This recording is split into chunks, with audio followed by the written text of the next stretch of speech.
Welcome to the Saturday Morning Nerd Show. I'm your host, Marcus Blake, and join with me, as always, is the brewing sailor, Mr. Brandon Smith. Hello.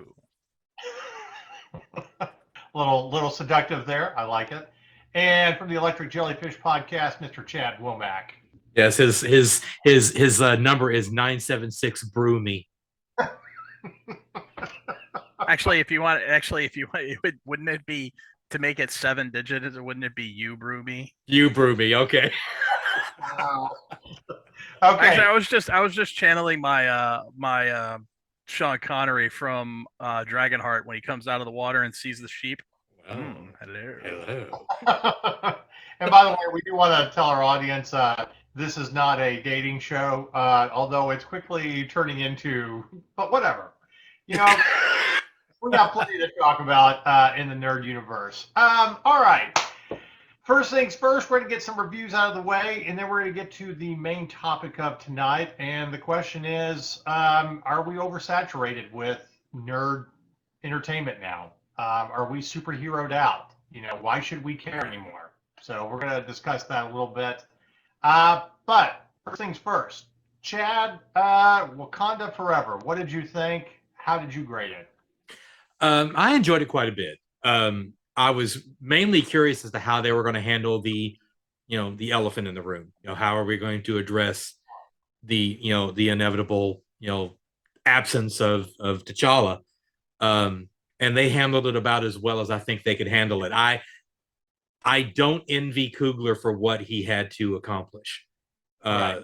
Because you had to replace something that was in most cases irreplaceable. Right. And I kind of like the fact that he didn't even try. I mean, like, I know we were discussing in pre-show that, Brendan, you yourself mentioned that Boseman said recast it if you need to. But I almost think that may have been his wishes, but I think the wishes of the fan base kind of outweighed that. They'd rather see nobody play it. I would debate otherwise. And I think the lack of excitement and is showing up in the box office returns. And I think also what is really going to hurt this movie is the somberness of it, because I heard it described as a very poignant beginning and end, and then an absolute mess in the middle. And here's the problem with somber movies. The rewatchability is terrible. Mm-hmm. Nobody goes to a movie to feel bad. Yeah. So, and I think Boseman knew that. And I think he realized the character and the importance of the character was bigger than him as a person. And here's another problem they have right now with this movie. The movie just came out. All the toys are already on sale at Target. We haven't even gotten to Black Friday yet. Mm-hmm. That's a problem. You know what that means? It means people aren't buying them and they're sitting there and they've got more toys coming in for Christmas and they have to get rid of the ones they already have. And why isn't there? Because you know who bought all those toys a couple of years ago? Black fathers and sons. Yeah. Who's not in this movie? Mm-hmm. And now they've got stuff for the girls, but even on the packaging, they have boys playing with the toys, because even the toy makers know that by a percentage basis, yes, there are little girls out there that enjoy superhero movies, and I'm not trying to say there isn't, but by a percentage basis, Barbie's going to outsell female Black Panther. Yeah. That's just a reality. Right. And, so even on the toys that are specifically based off of Letitia Wright's characters, like the claws and whatnot, they've got boys on the packaging playing with them, because even the toy makers know that little girls aren't buying this stuff. Yeah, they know who their target audience is. So that's why I think that not recasting him was a big mistake, both financially and from a thematic standpoint going forward, for what they're trying to do. Here's the thing about recasting, though. How often is it done successful? I only have one show where I think, for what they went through recasting, they actually nailed it. I already know where you're going with this. Yeah, it was Spartacus. Yeah. Yeah. Liam McIntyre did a phenomenal job also not even being really buff coming into the second season, and then he basically having to pump iron as they're filming and all that, and you could see the body change by the last season. But that was hard after such a huge, successful show. Andy Whitfield was electrifying, and it's like, but we have to, and you found someone that looked kind of like him and had the same gravitas, but it took a little while getting used to him about halfway through the second season. Yeah. Oh yeah, and name a thing where you recast and we remember. Well, I'll give you one other. It's not. I mean, I guess it's kind of nerdy because just history and nostalgia, but it wasn't nerdy at the time. Aunt Viv on Fresh Prince of Bel-Air. Yeah, and I actually like the second actor was a little bit better myself. Yeah. But yeah, Wise, when she didn't do the Mummy 3, I'm not even saying the story was really that good, but it made it worse because we loved Rachel Weisz. Yeah. Her and Brendan Fraser had great chemistry. So I just, I get why you want to try to recast, and I don't even have any recommendations on anybody who could take over that role. But it's very, very hard. So I get where they're coming from. But so this phase of Marvel movies has been dismal, and it's still, why should we even give a shit about this to begin with? Right. Yeah, it's everything has been mediocre at best. It's it's like they really need to go back to like 2 films a year. Because 4 to 5 films a year is just too much. And plus Disney Plus series in the middle. Plus Disney Plus series. And they make, and God, She-Hulk. They made a joke in She-Hulk at the end about how they couldn't afford to show her transformation because the visual effects cost too much. And while they tried to make that tongue in cheek, that's not a joke. Like, Marvel has been outed by some pretty serious business publications that they are like, nobody wants to work with them because they're disorganized, because they have so much going on, and they come to these third-party effects studios at the last minute and say, we need all of this done tomorrow. And these guys are like, okay, well, you're going to pay us millions of dollars. And that's why you're seeing what used to be a movie that would cost $100 to $150 million to make now costs $250 million, because they have all this back end cost, and the shit gets done half-assed. It doesn't look as good. I mean, the CGI in She-Hulk looked terrible. So so what you're getting is just, instead of good cohesive storytelling, you're getting content that's churning out, and they're seeing diminishing returns. And somebody even said it. I forget who said it, but it was a filmmaker that said it. That said, Marvel probably just needs to go away for a couple of years, and they probably should have done it after Endgame. Not to getting back to Black Panther, we'll talk more a little bit about that later in the show. Chad, you liked the film, right? Yeah, I liked it. I didn't love it, but I liked it. Okay, how would you grade it? I'd give it about a 7. Really? Okay. Mm-hmm. Yeah. And that's kind of how I felt about Black Adam. But I'm not a huge Black Adam character fan. But I thought for what they did with the movie, it was it's great how they introduced it, and the cameo at the end, basically saying that Henry Cavill is coming back as Superman. But it was okay. And I think part of it is I haven't, except for Endgame and Spider-Man No Way Home, I haven't been excited about a superhero movie. There's nothing out there besides those two that's like, I can't wait to go to the theater to see them. I'm like, even as a critic, I'm like, oh, I got to do another one of these. So, and and then touching on what Brendan said earlier, and it's ironic that the last 2 Marvel movies that you mentioned that you really enjoyed, a lot of death involved in these things. Yeah, that's true, but yet it doesn't hurt us to go back and rewatch, Spider-Man or Endgame, even though we lose some central figures in these stories. We didn't lose them in real life like we did in Black Panther, but we still lost them to our canon. We all know what's going to happen to Aunt May. It's just a little hard to swallow with Marissa Tomei being so young and hot. Yeah. Well, and then I'll still never get over just watching the first Spider-Man with Tom Holland. I'm sitting there going, this is so weird. I'm not supposed to be attracted to Aunt May. This is just this is just so antithetical never have to my been, yeah. entire childhood. Like I Yeah. don't get it. Well, But what was I gonna say though, real quick? Damn it. To hell with it. If it's important, it'll come back to me. We'll come back to talking more about it. Okay. Well, there you have it. And Julie Jones, who did our review, gave it about the same thing. About a 7 or 8. It wasn't great. It's not as good as other superhero movies, but it is what it is. And I enjoyed it more than the last several, Marvel films that we've had. It's just a great example of, what we have seen in, Phase 5. So, anyway, all right. Video games. The big game that came out last week, God of War Ragnarok. For those of you that do have a PlayStation 5, this is the game you want to get. I can honestly say after 2 years of having a PlayStation 5, and while, certain games have, looked great on it, like, NHL 22, which everybody knows I'm a huge NHL fan. That was the first game really built for the next gen and was gorgeous and played well.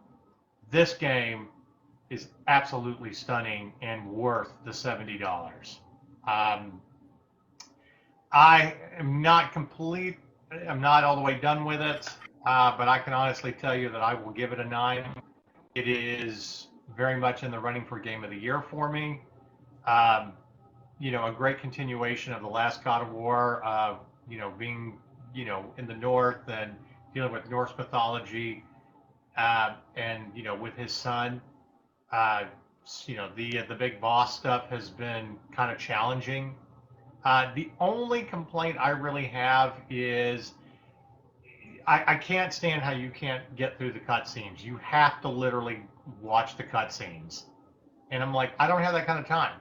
I'm sorry, I've got to get through a game here. I mean, I'm literally on another console playing something real quick while the cutscene is going before I can start playing. So I'm like, going through this game, and it's great, and it's a great ending to, the God of War story.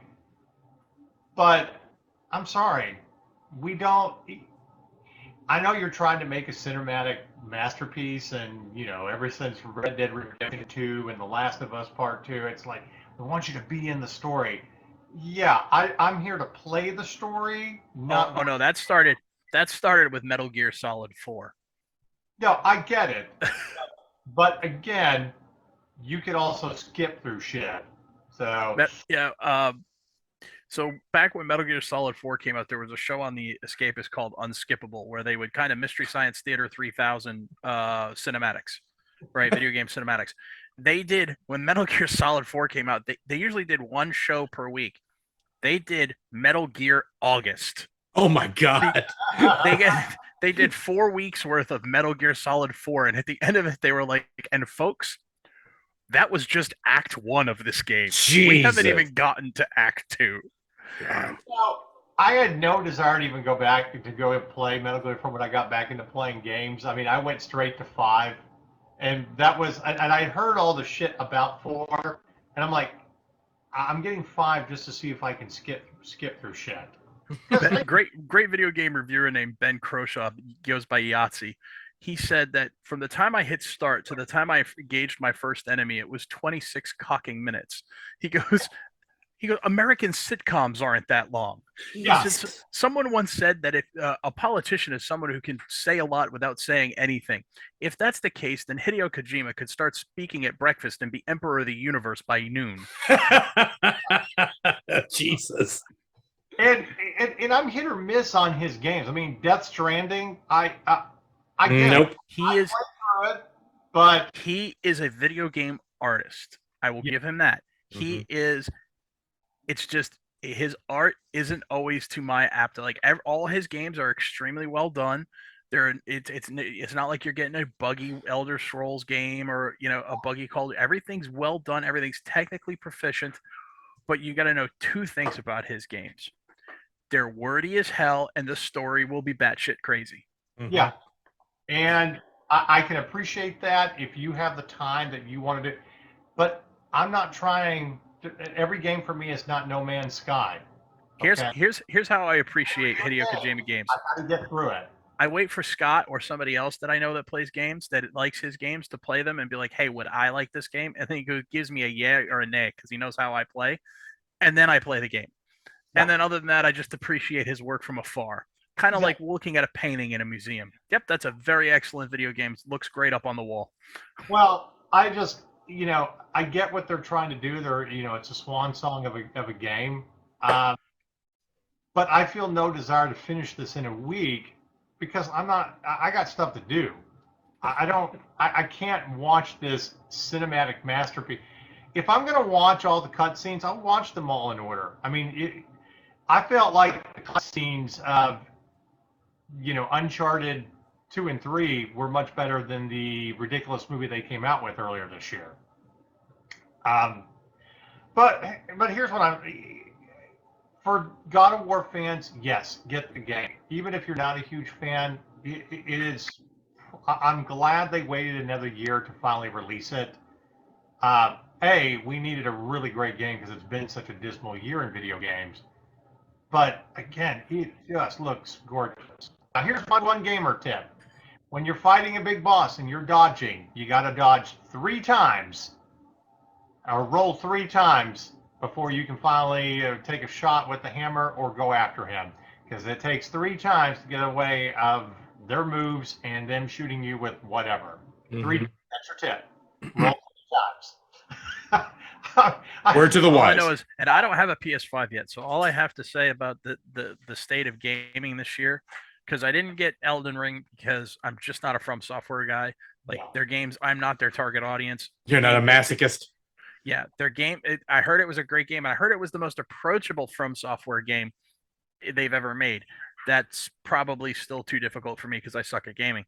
But the only game I've got looking forward to on the horizon is in the next 6 months is Starfield. So Todd Howard, don't screw this up.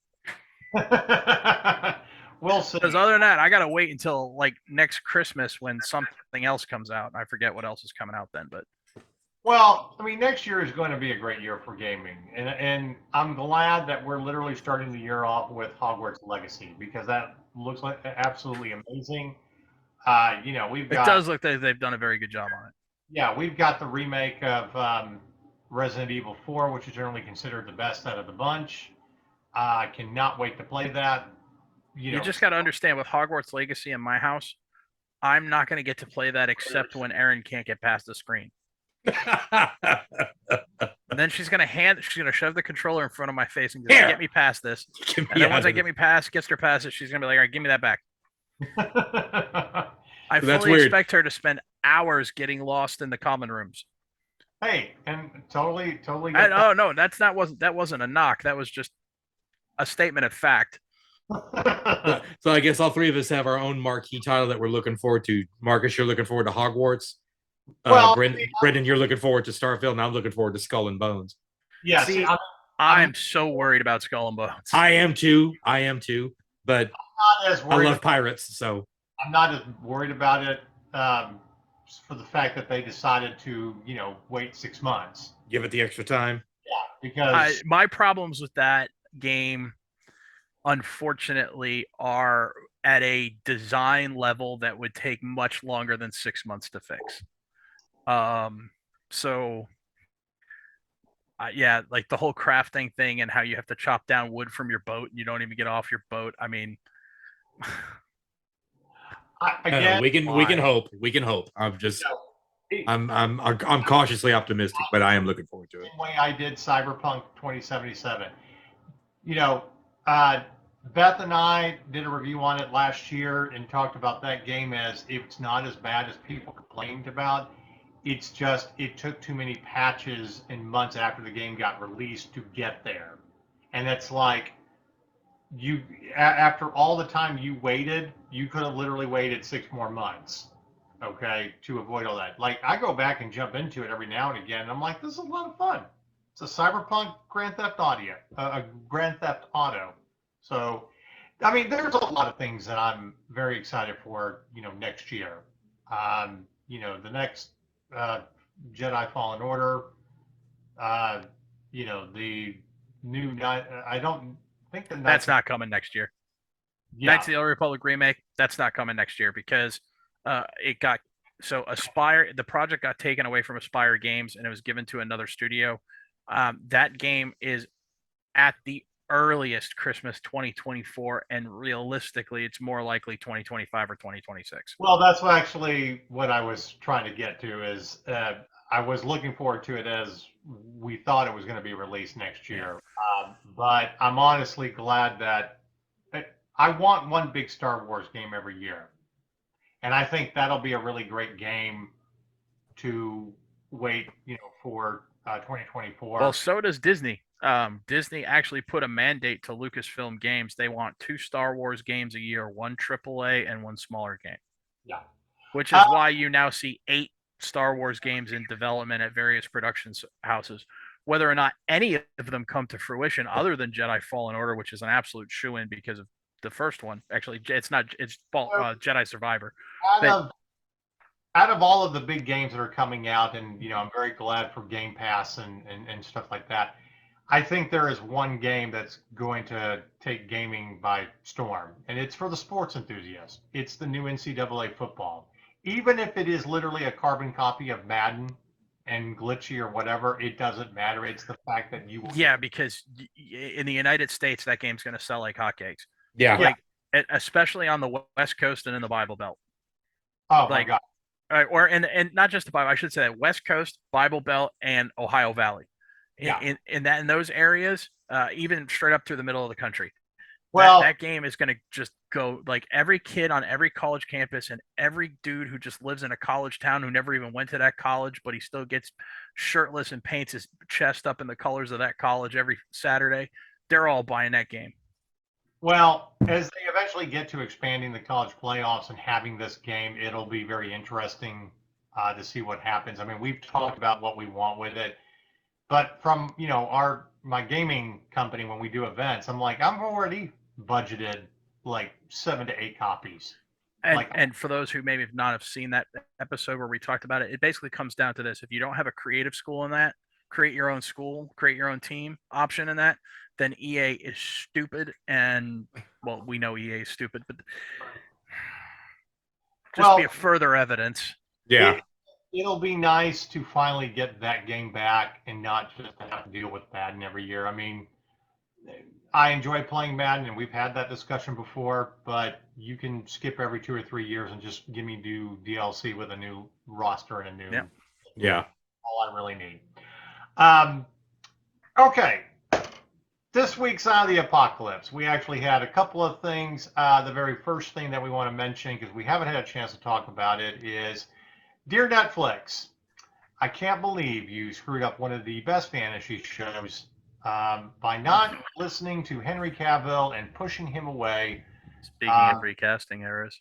Yeah, exactly. And here is a reason we talk about bad writers.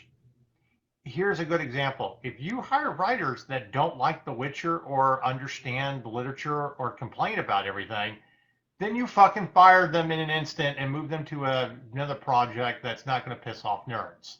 Okay? It's just, we could have had 7 great seasons of The Witcher, and you screwed that all up. So congratulations. I'd like to send out a kudos to Bo DeMeo, who is the former Witcher writer who is now running the X-Men 97 cartoon for Disney Plus.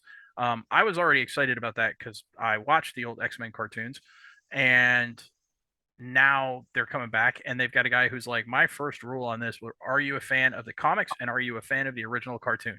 And if the answer to either question was no, thank you very much for your time. You won't be needed. Right. So, and he was the one that broke the story about how the writers not only didn't like the source material, but actively mocked it. Yeah. Like, who's going to actively mock The Witcher to Henry Cavill's face? Somebody who should never have a job in this industry again. Somebody who is very lucky they didn't have their jaw end up on the backside of their head. No shit. But I think there's some kind of secret deal going on where they're manipulating, like, we can't have Henry Cavill do too much because we're going to need him for another famous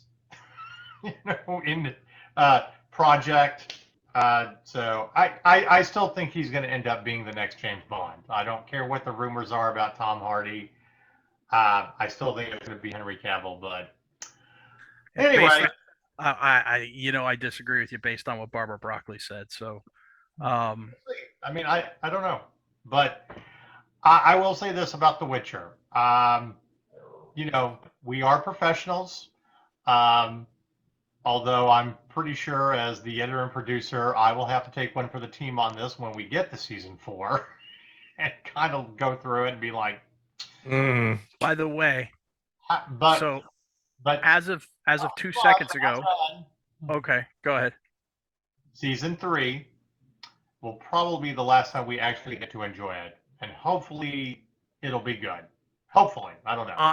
Honestly, I'm not even going to watch season 3 because if the filming of season 3 was such a, and let's be honest, folks, him coming back as Superman is not the reason why he left The Witcher, because this deal was done that they were going to have dollar store Thor, Liam Hemsworth, come in and take over way before it was announced that he was coming back as Superman. Okay, the timing just because they announced it at the same time doesn't mean these things happened at the same time. Okay, so if the filming of season 3 was such an upsetting experience that it caused Cavill to quit, what fuckery is about in that season? Yeah. Well, again, I will still watch it for the simple fact that it will be his last season, and I like everybody else. So it's. But with that said, I am more excited about the remake of the first Witcher game for the new consoles. Awesome. And that they are, in development for a Witcher 4. So that may be the best that we get. Yeah. Speaking of which, by the way, as of right now on change.org, there is a petition to fire the writers and bring back Henry Cavill. It has reached 230,096 signatures. Jesus. Well, obviously 3 more signatures need to go on there. So. I already put mine on. I've been on it for a couple days. I'm sorry, I haven't gotten to it yet. I will take care of it as a priority. And like a good Chicagoan, when it comes to politics, all of my dead relatives will be signing it too. By the way, what I love about Texas is you can't make that joke at the polling place on election day. Like, okay, so how do my dead relatives vote? Do I just write out their names and then have them stare at you like, sir, you're not allowed? Okay, see, in Chicago, they would find that funny. So anyway, well, we'll see what happens. In Boston too, vote often and early for James Michael Curley. That man was the mayor of Boston, the governor of Massachusetts, a congressman from Massachusetts, and a senator of Massachusetts. That man spent his entire adult life fleecing the American people. Yeah. I think the most by the way, this movie is 20 years old, and I think the most accurate part of the movie, Gangs of New York, is literally them bringing everybody in to shave them so they can go back to the polling place. Oh, God. Oh, yeah, it happened. Voted twice, and you call that doing your patriotic duty. I mean, they would vote at every polling spot in the city. Absolutely. But yeah, by the way, they're making an HBO Plus show, or HBO Max show out of that too. Gangs of New York. You know what? I will check it out from morbid curiosity, but I don't know how you're going to top Daniel Day-Lewis as William the Butcher Cuddy. But sure. Yeah. Let's go. All right, we got to get to this week's of the apocalypse, and then talk about the main theme tonight, and then we'll have a special remembrance at the end of the show. So. As we're back to this week's of the apocalypse. Sorry, Chad, take it away. This was yours. I swear to God, this probably beats of all things we could talk about. Well, we're all big fans of first-person shooters, right? Yes, absolutely. Have we ever wanted to be on the other side of that and be a first-person healer? No. Well, apparently, a development house thinks that there's a need for that. And on December 1st, we will get the opportunity to step into the sandals of the ultimate healer. as I can't believe I'm actually saying these words. Starting on December 1st, you can download the prologue of the game, I Am Jesus Christ. This is not a joke. This is not a bit. I've done my research. And yes, you are Jesus Christ in this game. You can use you can use telekinesis to enhance your carpentry skills. You can charge up your Holy Spirit energy to perform miracles. Invigorate a wedding reception by turning water into wine. Absolutely. Teleport inside a sick child's bloodstream for healing. And avoid a ball of hellfire that is Satan in the desert. Apparently, that's going to be a boss fight. This is the antithesis of Saints Row. This is the antithesis of the video game industry. So, and this is what I have to put out though is most organized Christian religions would view this as blasphemous. Mm-hmm. Yeah. So I don't know who the hell the market is for this game. And apparently they consulted with various Christian groups, and they think that this is going to be educational and entertaining. I do like the fact that they in a mystery. Sorry, Jesus being the Son of God, they're saying that he's using his telekinesis powers. It's more plausible, but I really think that they ought to make the logo for this game look just like Doom's logo, and instead of Doom, call it Hope. I'm just spitballing here. I love that idea, and I'm going to take it a step further. The only way you get me to play is if Jesus is the buddy Christ. Yeah, I don't see that happen. That's the only way. I'm just every time he heals someone or whatever, it's just the or well, I will say though, the VR version of this game is gonna suck when you get whipped.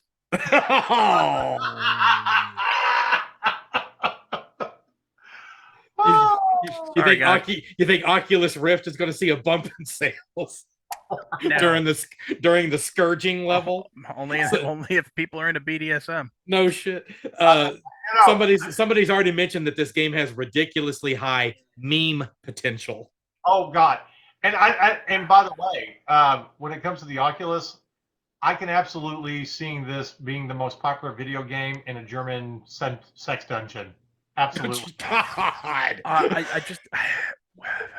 Yeah, when we woke up this morning, we just decided that we don't want to go to heaven anymore. So yeah, I am the Son of God. Whip me, sir. I mean, I just. Yeah. Thank you, sir. May I have another? So this is one of those situations where we always complain about really big budget movies of like you could literally have taken all that money and given it to really talented independent filmmakers to make something great. Well, same logic here in the video game industry. You're wasting all this money and you could have given it to talented developers that actually give us something that we want. And if you really want to do something, Christian-like with all that money, I don't know, maybe feed some homeless people. Yeah. Hey guys, we don't know. This could very well be what the Passion of the Christ did for film. This may shock all of us. I'm going to go out on a limb and say that that's not going to happen. And I'm going to feel real comfortable out on that limb. I think I'll take the lawn chair. I'll take the under on that one, Brenton. I already had the experience of the Passion of the Christ. I don't need that in a video game. That's true. All right, so it's kind of ironic that we talk about this game. Normally, I don't talk about the direct press releases we get at That Nerd Show, but every once in a while we get stuff that clearly the PR rep has no idea who we are. They just saw us. They just saw my email or our general email. But I literally got a press release, announcing about Candace Cameron Burr's new network called Great American Family, which is the alternative to the Hallmark Channel. Or the way they look at it is, we think the Hallmark Channel is too liberal. So we have a new right-wing conservative channel called Great American Family. And by the way, numerous things that are wrong with this. there's great families in every country, not just America. But anyway, um, I will never mention a PR rep or anything. I will not name anybody personally or whatever. But we will mock that you did your job poorly without saying your name. We are That Nerd Show. This is not us. We will not review anything that comes to this channel or send out news any more than we will Pure Flex, which is just Christian propaganda. And granted, everybody has a right to have a network and put stuff towards a particular audience. We're not saying that. But, you know, and when we do appreciate that because that's more stuff for riff tracks. So this isn't so much a sign of the apocalypse thing. This is more like a what the were you thinking? But our emails are just our first names at That Nerd Show. I mean, it like it's in the name. Yeah. That Nerd Show. Yeah. Not that Christian white ring. We are not the 700 Club, folks. Here is why this is a problem. Normally, I would ignore this, like the time I got an invite to go see the Trump prophecy movie and review it, and I was like, unless I get to make fun of it, then I'm not going to. But they announced today in regards to this, or Candace Cameron Bure said that there will be only traditional marriage stories on this network. We at That Nerd Show, I feel like I should have a statement here that we support the fact that traditional marriage doesn't matter when it comes to your sexuality or gender. Okay, we support the LGBTQ, community. We have, homosexuals that are on our staff. Whether our politics are liberal or conservative, we absolutely support the right that love is love. It doesn't matter who you are, your sexuality, gender, any of that nonsense. And that's what we're going to continue to support. So if you want your propaganda about traditional family marriage or whatever you think it is, and you want us to review it, I'll only do it if I get to mock you for being a bigot. So, so again, thank you for the press release and the nice laugh, but we will seriously decline because we stand, we stand with the community, and that's not yours, that you generally obviously don't like, but whatever. All right. So I'm sorry, I did that wrong. All right. Oh God. My poor Matthew McConaughey impression. Somebody put up a post comparing Madam Hydra looking like in Black Panther Wakanda Forever, looking a lot like Tulsi Gabbard. And they were like, Tulsi Gabbard, is that you? And I was like, insert Matthew McConaughey voice. Be a lot cooler if it was. Nice. All right. Tonight's topic is are we oversaturated with superhero movies? Do we have too much content for the nerd community now? Is anything good?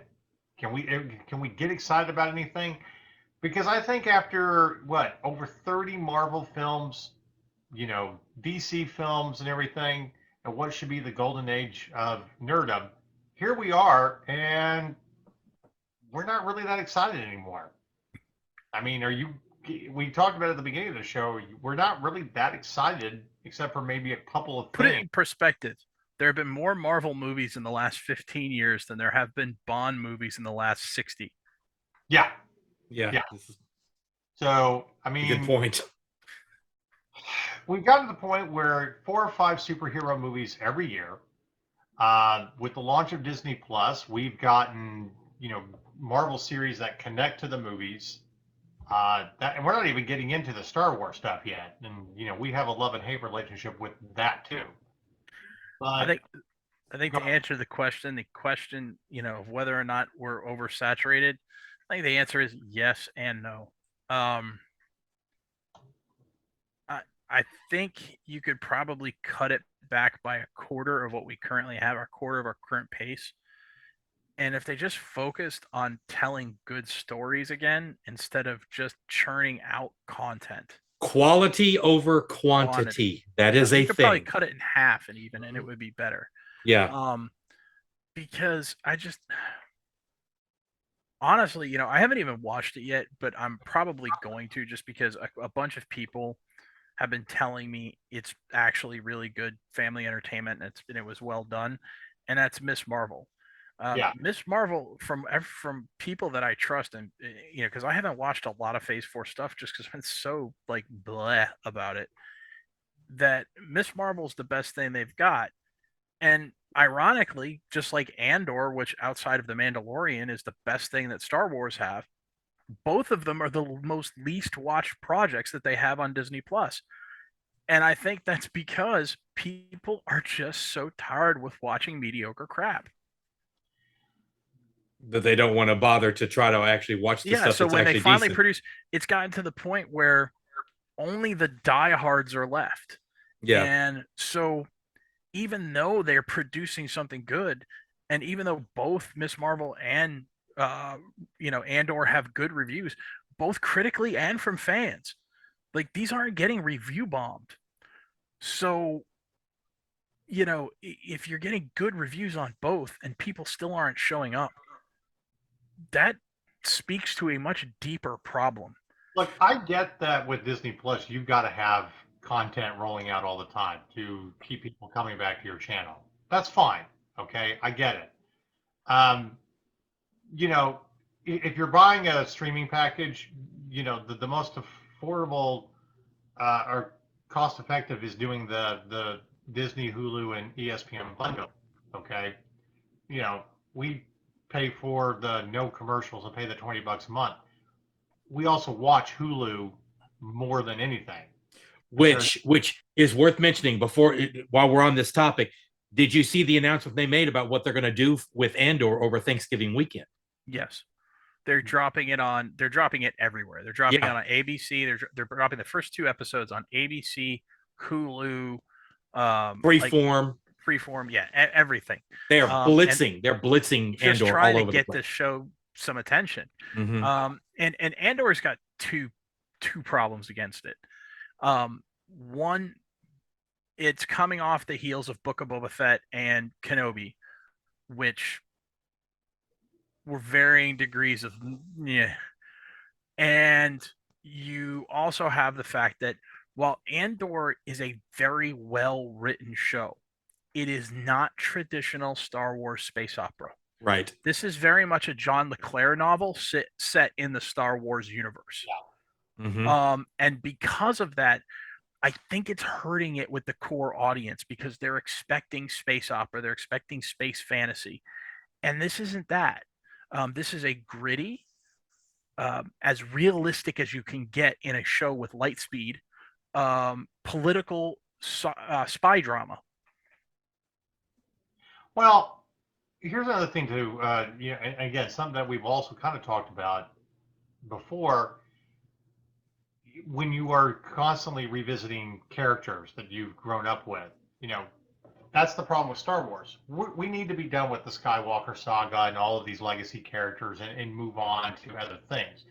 That's why the beginnings of the rebellion are more exciting, because you're getting to be connected to other characters. Even if you have characters like Ahsoka that connect you to the Clone Wars, but she's relatively kind of new in the last 15 years compared to 40 years of Luke and here's another generation and all that.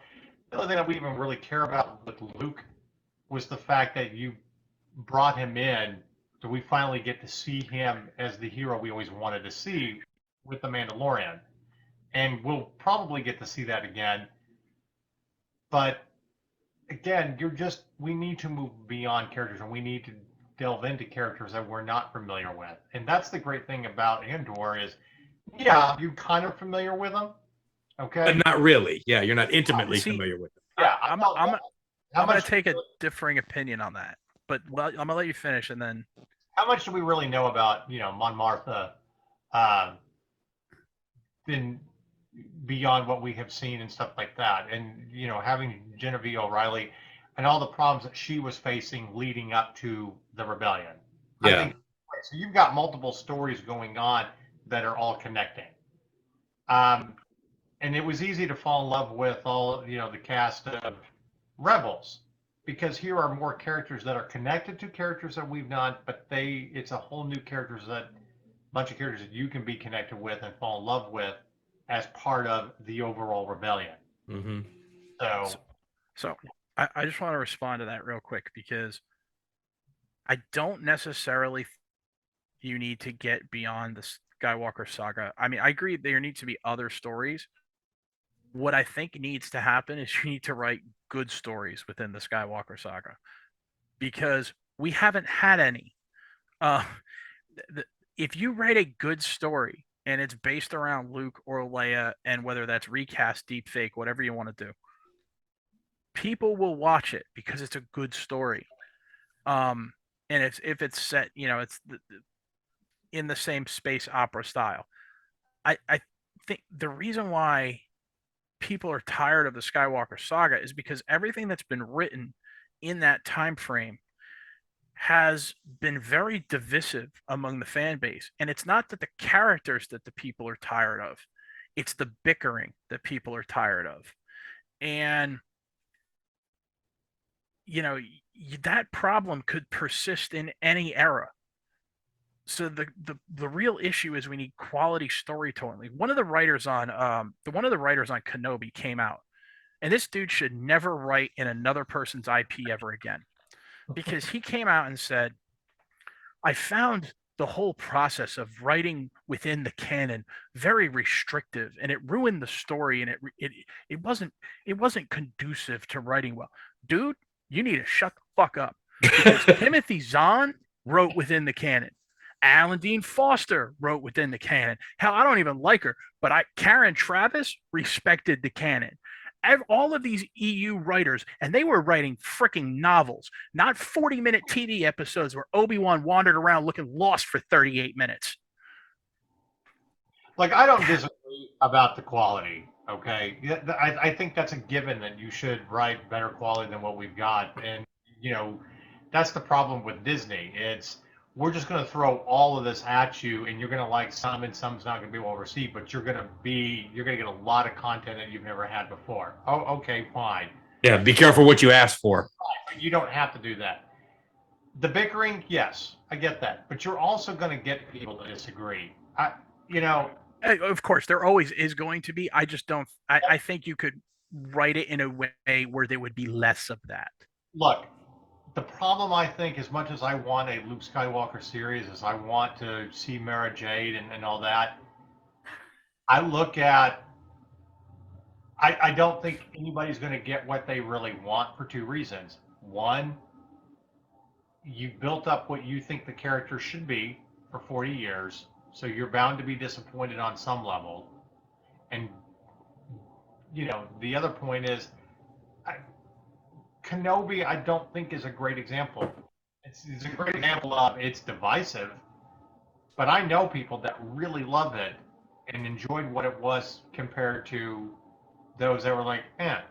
So that's the only reason I'm saying it's like if we're gonna still get that, and it's coming down that you just can't please anybody. Well, let's move on to something and connect to characters that we're not familiar with.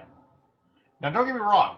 If we actually get a Luke Skywalker series, okay, however you want to do it or you want to do it, I will be there. I will watch it, okay?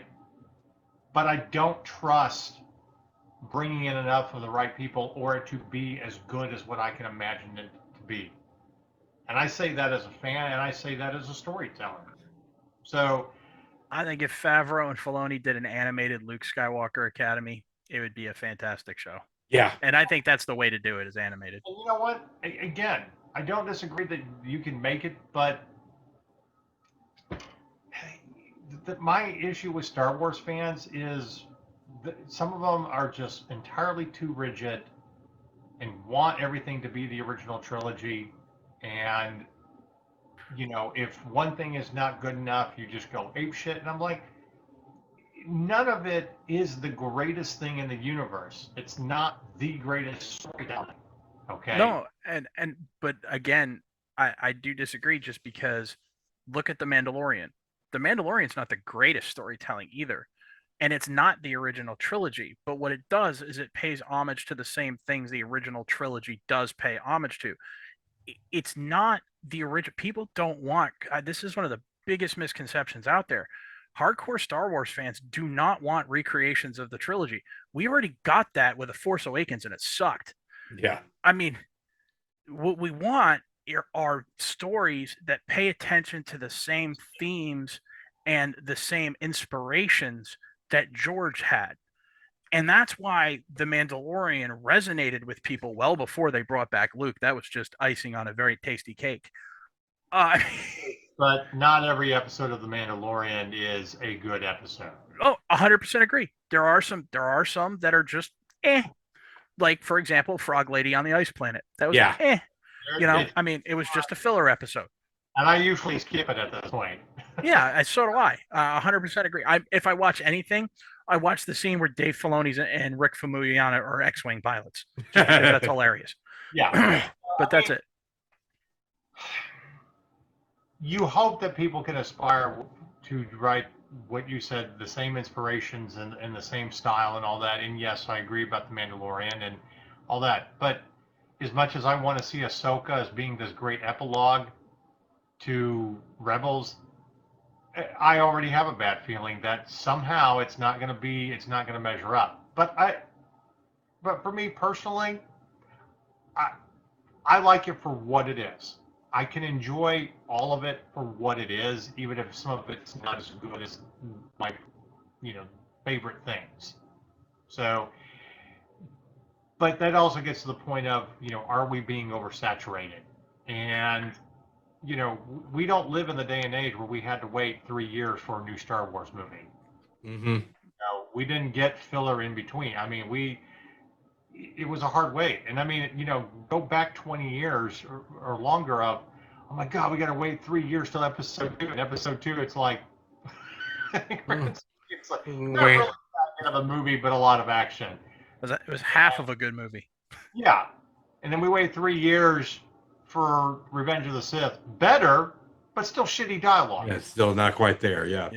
So it's, as much as I want good quality, I think it's kind of a trade-off as, maybe sometimes you do get some filler and it's okay. But how do you judge whenever you release it? And I'll give you a good example of our everything. We had, 26 seasons of Doctor Who and on the BBC. And, for us in America, we'd catch it late at night on PBS. And then they decided it's not worth it anymore. It's not, the ratings are low, they don't care about it. And I can imagine that after 26 years. And they did away with Doctor Who. People got excited for it again after a 16-year hiatus. And I don't really count them trying to make the American movie and bring Doctor Who to America. I mean, the movie is not really that terrible. It's just also not very good and not designed to be for American audiences. Although Paul, I always forget his last name, was actually a very good doctor. And now we're coming to that point again with Doctor Who. It's like, well, do we need to not have Doctor Who for 10 years for people to appreciate it again? I don't think they would ever do that. But you take that concept about superhero movies. What if we didn't have any superhero movies for 5 years? Would we appreciate them more?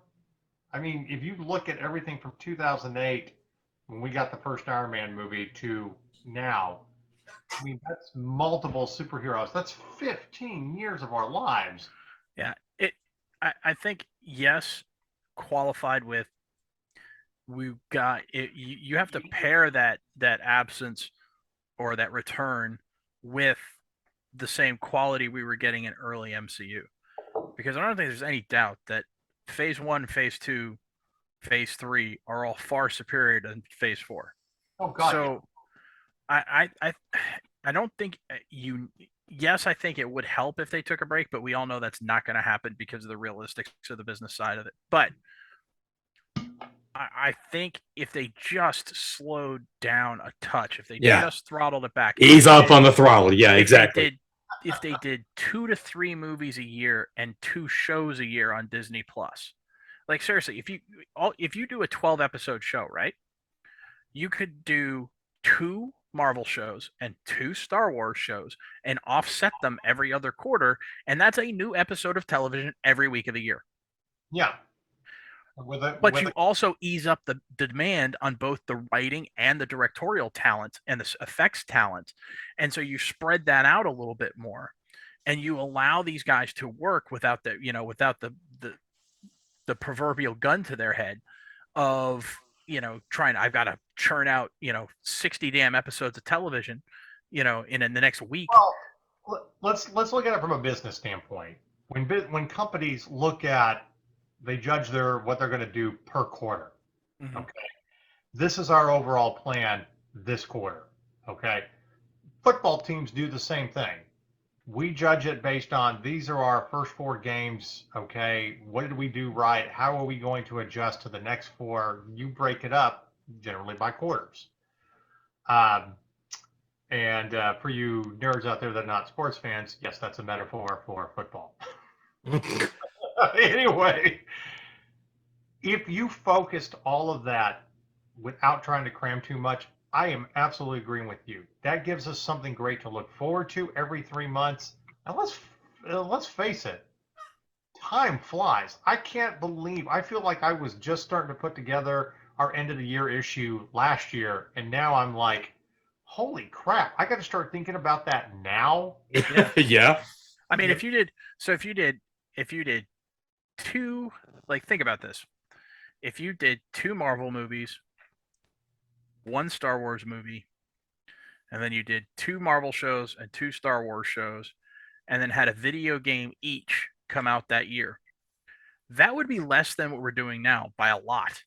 But it's still a ton of content. Yeah, that's a ton of content. Used to. Yeah. So, like, you could just throttle back by half.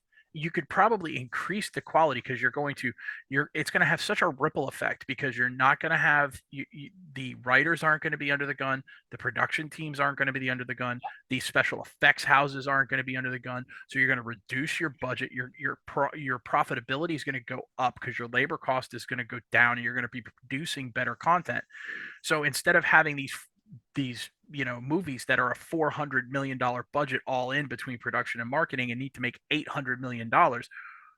Perfect example, Lightyear cartoon. Why does it have a $200 million budget? It's a cartoon. It lost $200 million. Conversely, Minions Rise of Gru, $85 million budget, almost $1 billion at the box office, made about $400 million, which is 4 times its budget, almost 5. Might do be the a math. lesson there. Yeah, do the math. Okay, and welcome to Economics 101 with That Nerd Show on finance. Hey, but you're right. It feels like simple math. It does feel like a simple economics course of really putting forth good quality instead of saturating the market. Sure. So here's an interesting lesson. I can actually announce this. It's pre-recorded, but we're doing a double issue for our end of the year issue in November and December. And our featured article is talking about the 50th anniversary of Atari. One of the reasons Atari failed, it's not because they didn't put out a wonderful console. It's the first time people got into an industry where you just kept cramming out video game after video game, and the quality just went down. Some of them were great, and some of them were ET. Absolutely.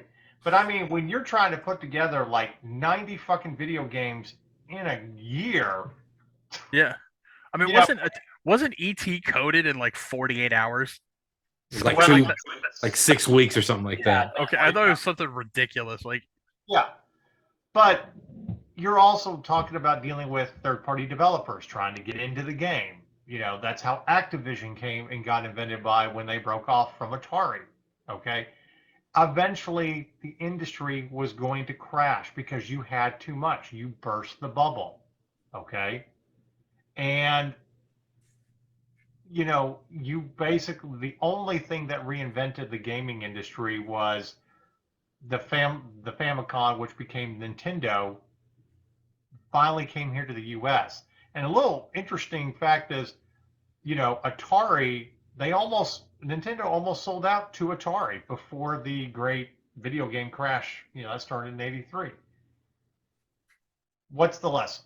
Saturate the market, the bubble will burst. Mm-hmm. Burst. Whatever metaphor you want to use. Okay? Enough. I can't. We're critics.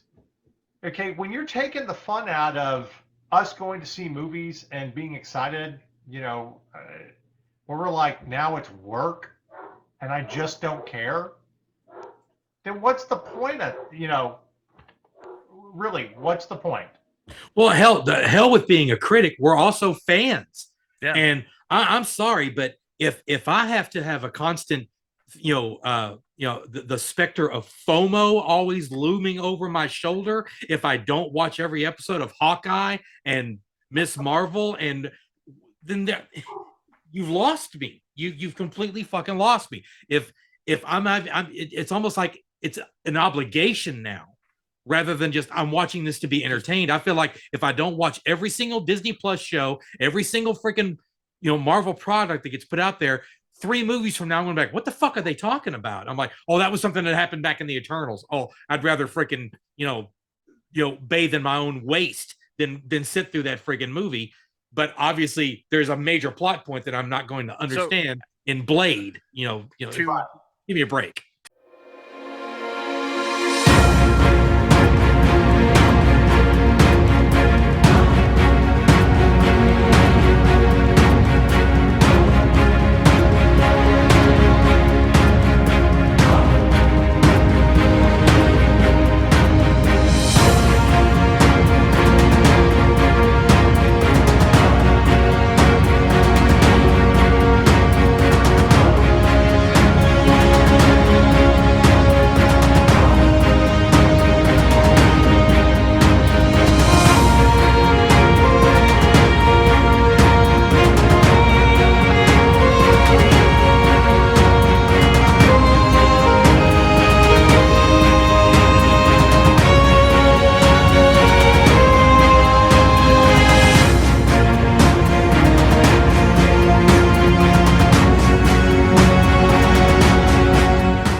And actually, those 2 movies were connected. I know. That was my point. So, let's take a little quiz here. This is the current confirmed Marvel Phase 5 lineup: Ant-Man and the Wasp: Quantumania. Well, that reaction says it all. Well, no. What's the question? Are we excited or are we not excited? Yeah. Okay, that's February. That's February next year. Guardians of the Galaxy Volume 3. I think we're all pretty much, we kind of want to see how that ends up. Yeah. And also it's James Gunn's swan song to Marvel, so Very that should true. be interesting. Since he's now running DC. The Marvels. Okay. Captain America: New World Order. I mean, I'm a little excited. Yeah. Okay. I'm interested. Okay, interested. Thunderbolts. Yes, I am actually. Okay. Just to see how they pull that off. All right, I'm not. Blade. Yeah. Absolutely. I would be, and I might be, but currently I'm very worried. Yeah, I'm concerned. Yeah. I can't say I'm not. Yeah. They've already shit-canned 1 script, 1 director, and 1 writer. Yeah. The next Shang-Li movie coming out somewhere in there too. Shang-Chi, I don't know. Deadpool 3, I think we're all excited for Deadpool 3. Absolutely. That's a no-brainer. I mean, that's one we're all excited for. And that's it. So Shang-Chi might not come out. The Shang-Chi sequel might not come out until Phase 6.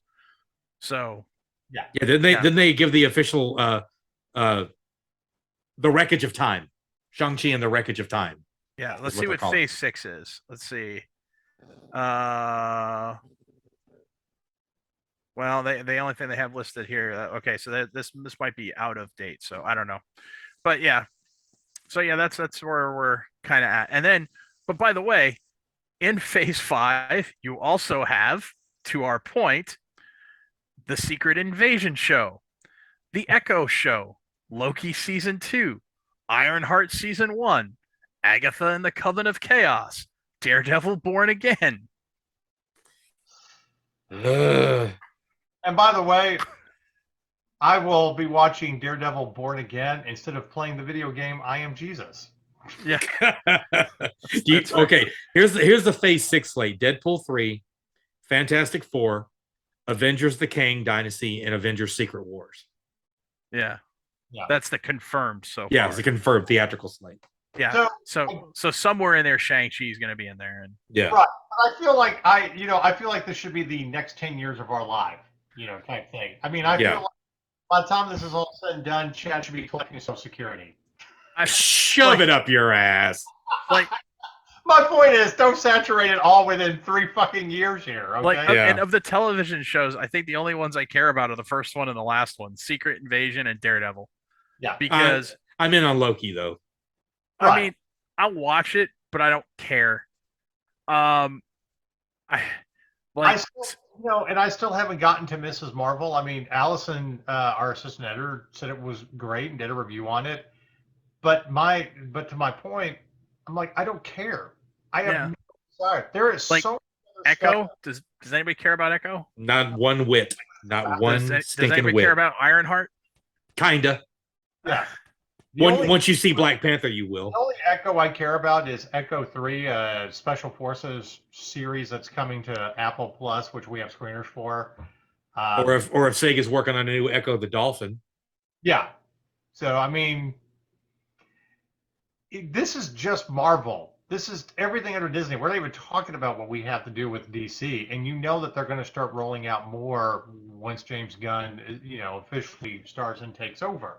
So it's like, okay. The biggest question James Gunn has in front of him right now is, how the fuck do I get rid of Ezra Miller? Yeah. Do I have the budget to reshoot all of his scenes in the next movie?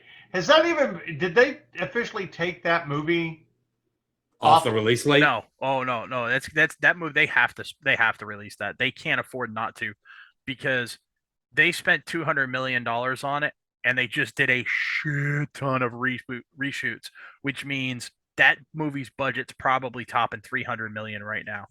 They literally cannot afford to do anything but release it. I don't care about Ezra Miller at this point. I just want to see,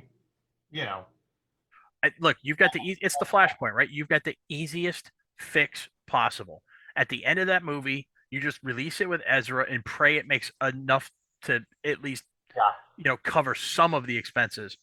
And then at the end of that movie, you shoot an after credit scene or a mid credit scene where he fucks off into the Speed Force, and then when he gets kicked back out, he's a different actor, because you've already got the multiverse and you've already done Flashpoint. Yeah. So he's a different person.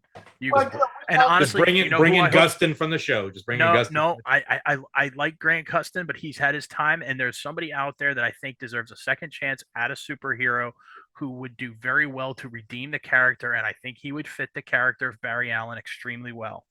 Okay. Andrew Garfield. Yeah, I can see that. I think he would be a much better Barry Allen / Flash than he ever was Peter Parker Spider-Man. I thought he was a very good Spider-Man. I thought he was not a very good Peter Parker. But if you actually did Barry Allen, where Barry Allen was a CSI like they actually did in the show, I think he would be an excellent Flash. I think Andrew Garfield would be phenomenal. I honestly, I can't disagree with that. Anyway, getting back to our overall theme, it feels like a lot at this point to where I can't be excited. And I've been asking myself this question the past year or so: is it I'm getting burnt out with what we do, or is it that I'm getting burnt out because there's so much? And it's not. It has nothing to do with what we do, because I find we always come across something that's new and exciting, and we really love. Yeah, we uncover little gems all the time that we don't expect. Exactly. There's movies that come along that are great and we can't get enough of. We're talking about the new Violent Night movie that's coming out, which we're doing. I can't wait to see that. Yeah. That's gonna be so. Look, Folks, it is not going to be high cinema, but it's going to be a lot of fun. Yeah. But it's going to be another great Christmas movie that we watch every year. Yeah. So, what if John McClane was Santa Claus? Yeah, exactly. And I'm all about that. I am too. Mel Gibson last year, who did that movie Fat Man, that was actually funny too. Yep. And as I'm starting my tradition of watching Christmas movies and stuff like that, and it's funny that we talk about that because they actually have a sequel to The Christmas Story hitting HBO Max on Friday, with the original cast.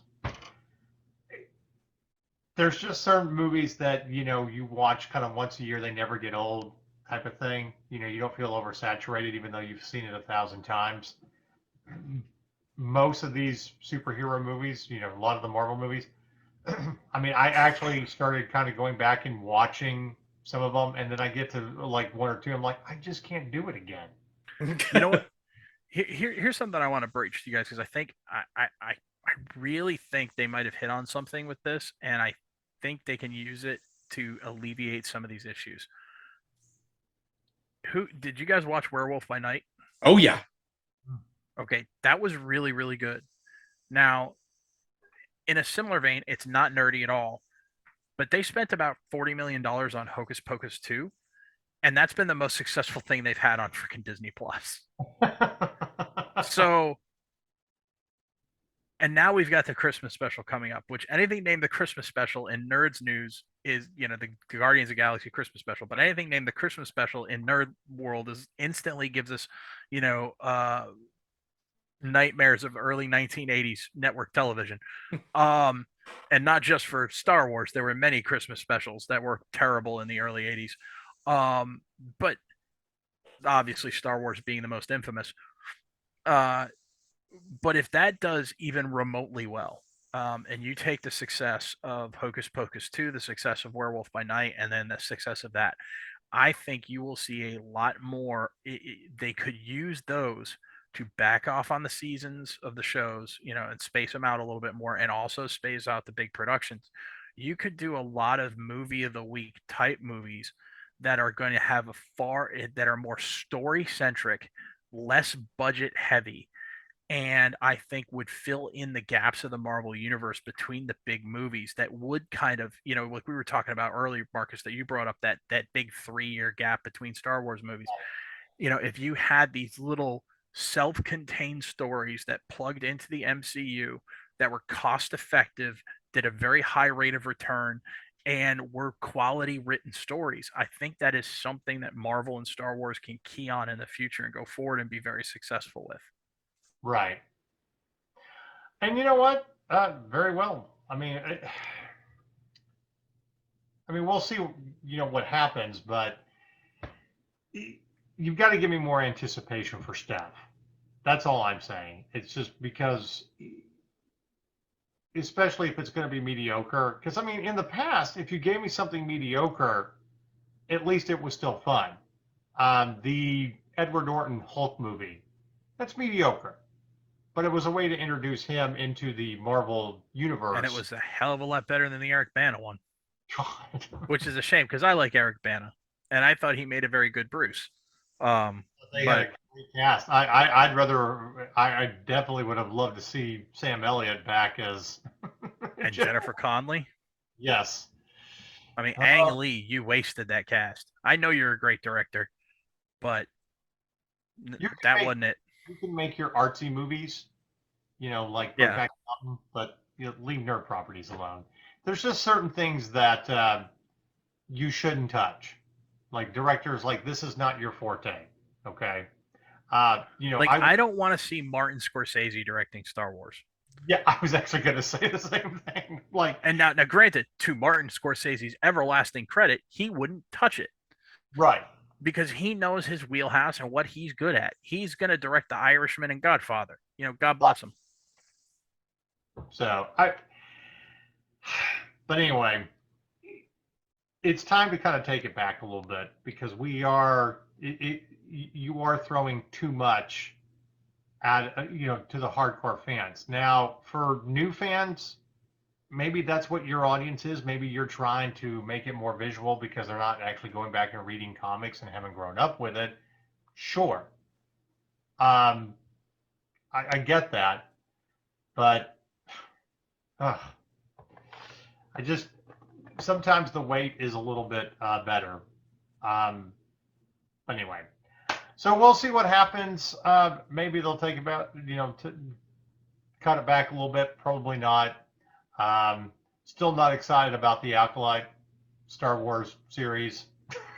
I could be. Man, but there's so many bad jokes you can make about that show because Leslie Headland's running it. Yeah, I know.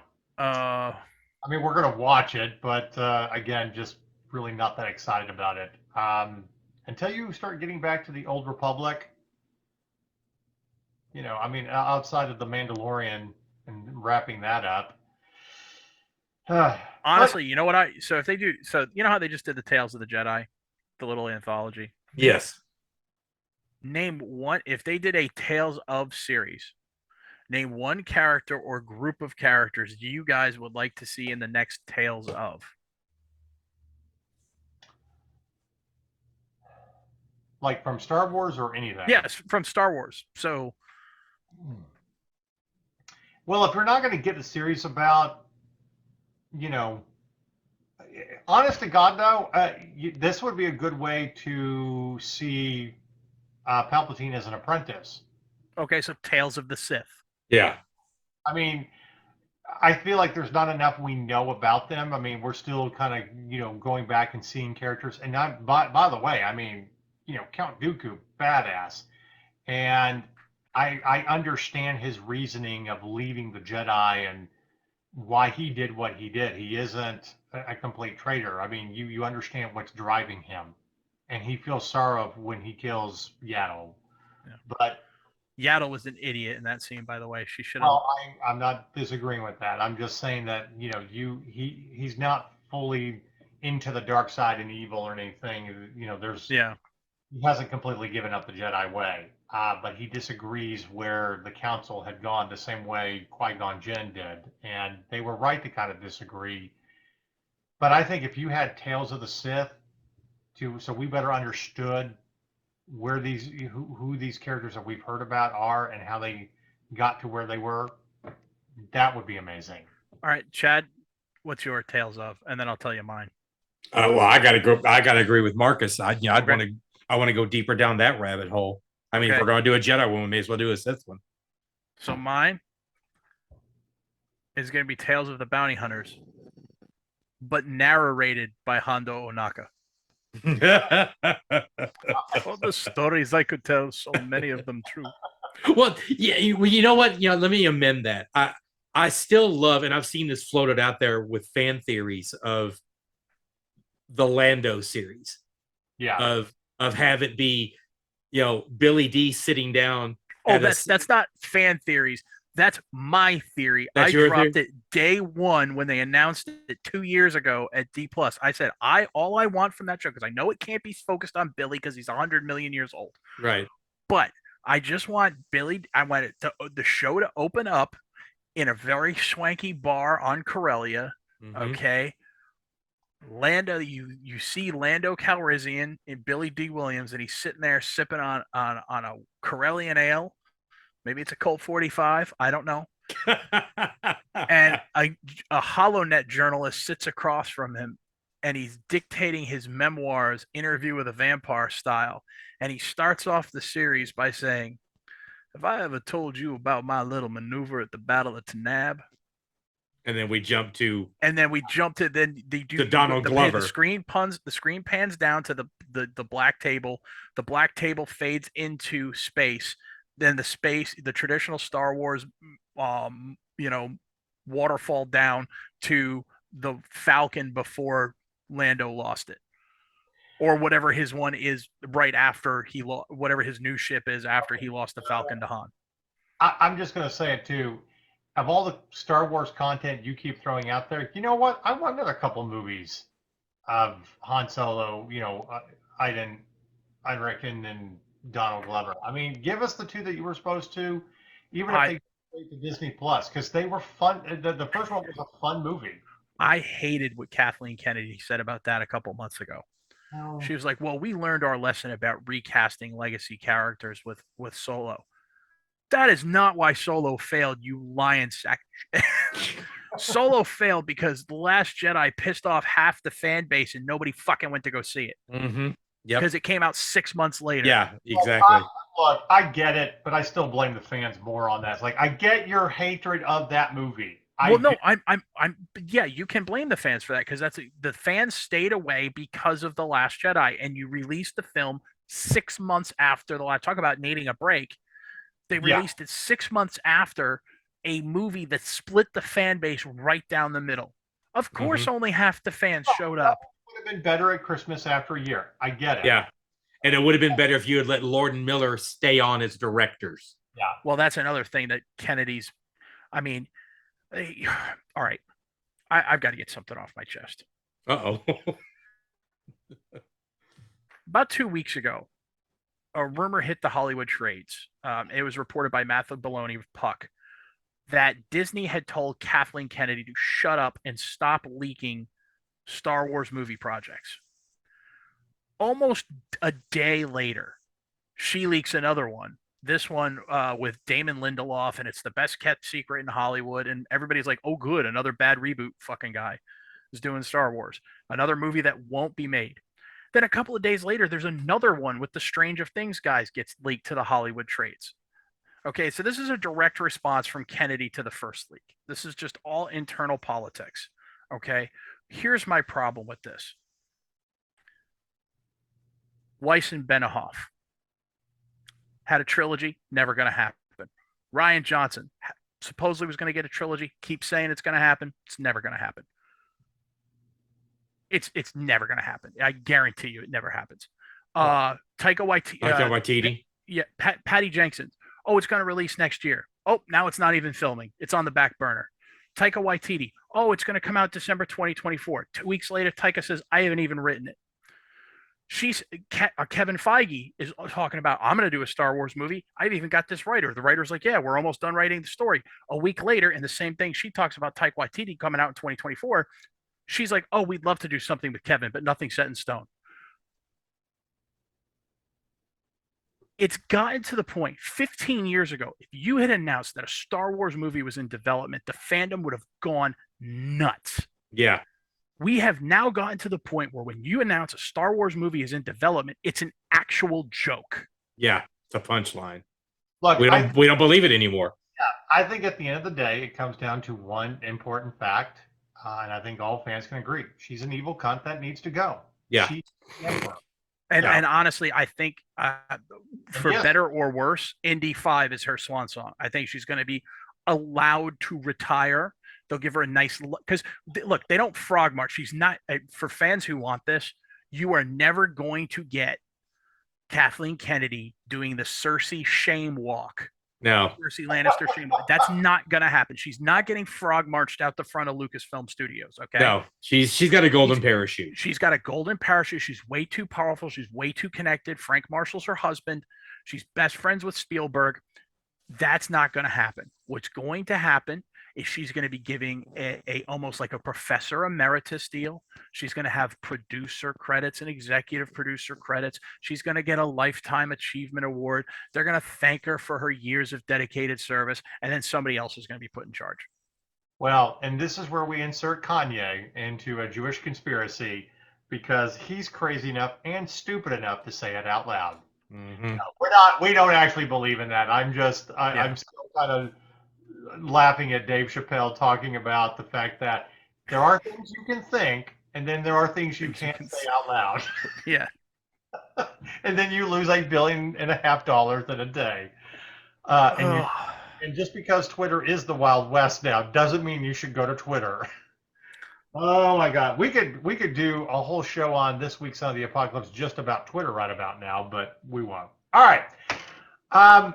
We will be back next week talking about the first season of Andor. It does end on Wednesday, right before Thanksgiving. And we'll tell you our thoughts. Can I say one quick thing on Andor? everybody go watch it. Please. Because it's been so long since there's been something universally approved of in the Star Wars universe other than Luke Skywalker showing up at the end of Mandalorian season 2. Okay? It's good. It's not traditional Star Wars, but it deserves your support. It's worthy of your attention. It is. It's 100%. We'll give you our full grades and all that next week. But please go support this show because, it's not like the movies. We can't vote with our wallets. We have to vote with our clicks. Mm-hmm. So give it the click because it's earned it. It really has. And I do want to say this. If you're not watching it and you call yourself a Star Wars fan, this is the most punk thing I can say. You're a poser. Yeah. Turn in your Star Wars fan club card because just keep in mind that it's a John LeClaire novel set in the Star Wars universe. Mm-hmm. All right, I want to end today's show with not a moment of silence, but remembrance. Yes. Very, very shocking news. I wanted to confirm it before we officially said it on our website, just because of how the internet is. But yes, unfortunately, Kevin Conroy did pass away this past week. And the voice of Batman is gone. I mean, we're talking 2 generations of people who have grown up with him voicing, Batman. That's how we know Batman. We talked about that out at our Batman panel earlier this year at AllCon. That, when you hear Batman in anything, you hear Kevin Conroy, and now we're not. And yeah. I'm so glad we pulled that off, Marcus. I'm so proud that we were a part of that thing, especially now. Yeah. So there's two quick things about Kevin Conroy. First, I think my favorite Kevin Conroy story was at a con from about 10 years ago when a woman was talking to Kevin Conroy in a Q&A at a panel, and she says, she goes, "You're just not a Batman, you're the Batman." You're the Batman. And because when I put one of the newer Batman cartoons that you didn't voice act on for my 5-year-old daughter, my daughter said, "Mommy, this is fake Batman. Put real Batman on." So even 5-year-olds know. Okay.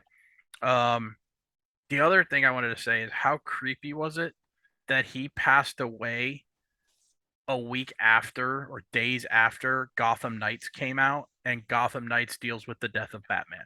Oh yeah. Yeah. That I'm goosebumps. Yeah, that was.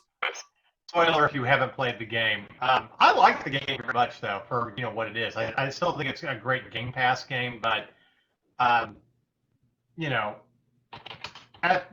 the end of the day, I mean it was just tough to deal with that.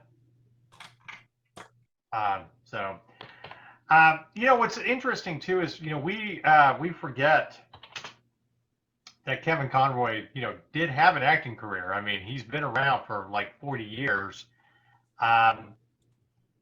doing various things. And I was bringing up, there was one of my favorite things that he did that I don't think people really remember, like way back in the day. It's like, to me, it's one of those things where, like trivia question, who played, Apollo's brother in the original Battlestar Galactica that, got killed in the pilot?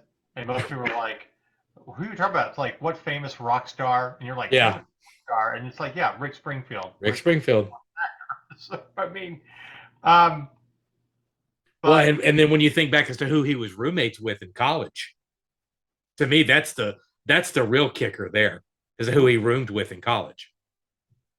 Oh, okay. I think I don't know this. Yeah. Robin Williams. Oh, no shit. And Christopher Reeve. Holy shit. No, Kevin Conroy. Oh, okay. So Superman and Batman were in the same room as the genie from Aladdin. Exactly. Who was originally going to be cast as either the Joker or the Riddler. Yeah. Depending on which rumor you subscribe to. One of the funniest things, God, I knew he went to Juilliard. That's funny. Yeah. So one of his very first kind of things that he did, everybody knows how I'm a huge fan of Martin Sheen. I love The West Wing. I watch it every election year. Love or hate Martin Sheen or whatever, but I think people forget that back in the early 80s, he played Jack Kennedy in a miniseries on TV called Kennedy. Kevin Conroy played Ted Kennedy, and it was one of his very early acting roles. No kidding. Yeah, and he's on a lot of TV series, like big TV series in the 80s. He was on Cheers. He was on Spencer for Hire. He was on Matlock, Dynasty. Yeah, he did. So, He did a lot. Yeah, I think that the Kennedy miniseries, you can find it on YouTube. There's a lot of YouTubers who have found old series and thrown it up on YouTube. So a lot of things that I remember watching in the 80s, I have found. Like the original Tinker Tailor Soldier Spy with Alec Guinness miniseries. Yeah, it's on YouTube for free. nice.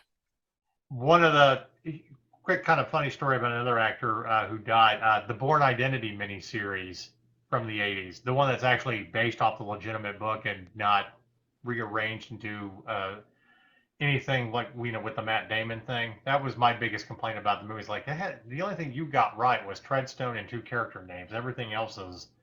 But I met Richard Chamberlain a few years ago at USA Film Festival. He was doing a Q&A, and I went up and chatted with him. It was like, I don't really have any questions, but my mother had questions. And he's like, your mother, where does she know me from? Oh, she goes all the way back to Dr. Kildare. Yeah, her and my had a crush on you and Dr. Kildare. She's a big Thornbirds junkie. Right, but I made the jokes like, but I know you from the Thornbirds because, in a Catholic family, of course, you watch the Thornbirds. I knew him from Shogun more than anything. Shogun, and then the Bourne Identity. And we actually chatted about the Bourne Identity for a couple of minutes, having grown up with espionage novels and doing that, and it was very faithful to it. He was very, very nice, and he was like, well, you tell your mother. So anyway, but Kevin Conroy, yeah. And that's a great little tidbit. I forgot, I didn't realize that he roomed with Christopher Reeve and Robin Williams. Mm-hmm. They say that's what I've read on several occasions. Wow. Well, he is a giant. He will be missed. I don't know if they did it, but I hope, because he was supposed to go to the Alamo City Con, and I hope they did what they did for Peter Mayhew, where his booth, they just made it a place where you could deliver flowers and sign the remembrance book and leave stuff for the family. That was really one of the cool things they did for Peter Mayhew at Dallas Comic Con 4 years ago. So, and Mark Hamill's tribute was very good. Yeah, that hit hard. So, man, losing too many people we grew up with, and it's just sad. All right, really funny thing, and then we're going to end this. I know the movie that Brendan is really, really looking forward to next year.